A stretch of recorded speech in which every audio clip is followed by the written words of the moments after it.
পাটুরিয়া ফেরিঘাটে ঘাটে গাড়ি সহ ফেরি কিছু আমার সন্তানের লাশটা আমার কোথায় দেবে?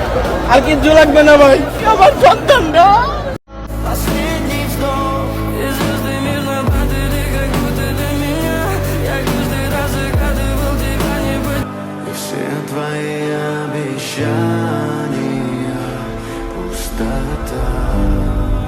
একটা বাস, একটা ফেরি আর কয়েকটা ভুল, যার দাম দিতে হয় জীবনের বিনিময়ে। আমরা আসলে কবে শিখব? প্রতিবারই এমন ঘটনার পর আমরা দুঃখ প্রকাশ করি, কিন্তু পরিবর্তনটা কোথায়? এই ঘটনাটা শুধু একটা দুর্ঘটনা না, এটা আমাদের সিস্টেমের একটি আয়না।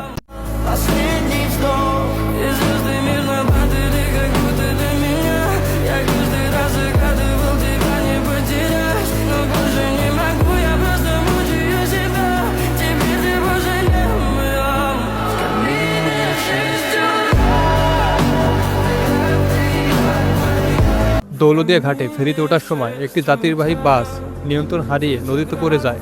ঘটনাটা ঘটে খুবই অল্প সময়ের মধ্যে, যেখানে সামান্য সতর্কতা হয়তো বড় ক্ষতি এড়াতে পারত। উদ্ধার অভিযান দ্রুত শুরু হলেও যা হারিয়ে গেছে তা আর ফিরে আসা সম্ভব না। সবকিছু যেন কয়েক সেকেন্ডের মধ্যেই শেষ হয়ে গেল। কারো বাবা মা বা কারো ভাই বোন বা কারো স্ত্রী ছেলে সন্তান, সবকিছুই চোখের নিমিষেই শেষ হয়ে গেল।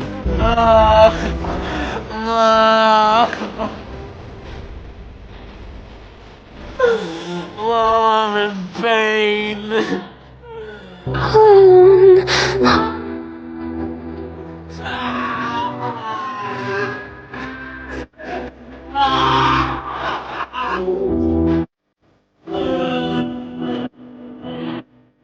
পাটুরিয়া ফেরিঘাটে ঘাটে গাড়ি সহ গাড়ি সহ পানিতে পড়ে গেছে। আপনার মায়ার বাঁচাইতে পারি নাই, আপনার নাতিনেরে বাঁচাইতে পারি নাই, আপনার বোনেরে বাঁচাইতে পারি নাই। কত করে কইলাম আব্দুর রহমানের মা, তোমরা বাড়ি থাকো, আমি যাই, আমার ডিউটি আছে, 29 তারিখে আমার ডিউটি। না তুমি একলা একলা, আমার একলা ভালো লাগে না, এখন ঠিকই আমারে চাই রে, আমারে চাই রে, কামনে আমারে একলা রাইতে চলে গেল। নিরাপত্তা কোথায় ছিল? কে দায়িত্ব ছিল তখন? ফেরিতে ওঠার সময় কি কোনো গাইডলাইন ছিল না?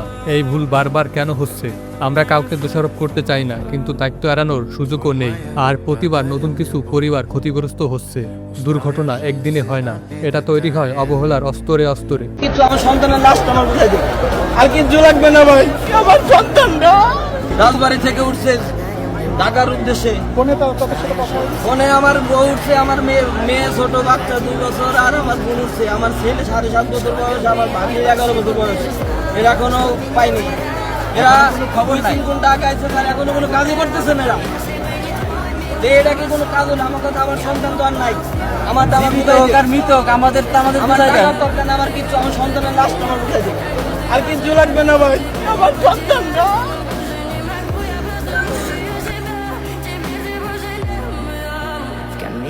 В 6 утра фотография твоя. এখন তোমাদের বাস্তব কিছু সমস্যার কথা বলি। আমাদের ফেরি ব্যবস্থাপনায় এখনো অনেক দুর্বলতা আছে। যানবাহন ওঠানামার সময় সঠিক নিয়ন্ত্রণের অভাব, পর্যাপ্ত নিরাপত্তা ব্যবস্থা না থাকা, স্টাফদের মধ্যে সমন্বয়ের ঘাটতি, ড্রাইভারের ক্ষেত্রেও সেম।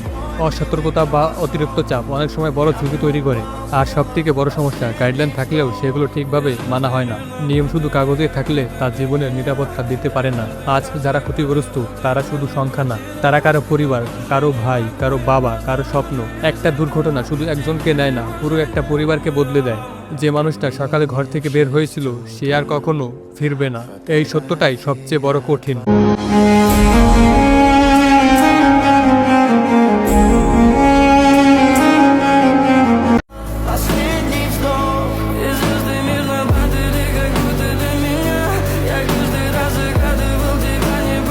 আমরা যদি এখনো না শিখি তাহলে এমন ঘটনা আবারও হবে, আর তখন এটা শুধু একটা নিউজ থাকবে না, আরো অনেক পরিবার ভেঙে যাবে।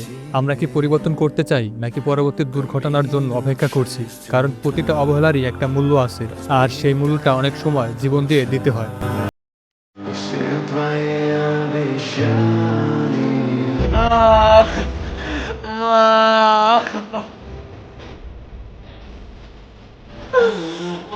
I'm in pain.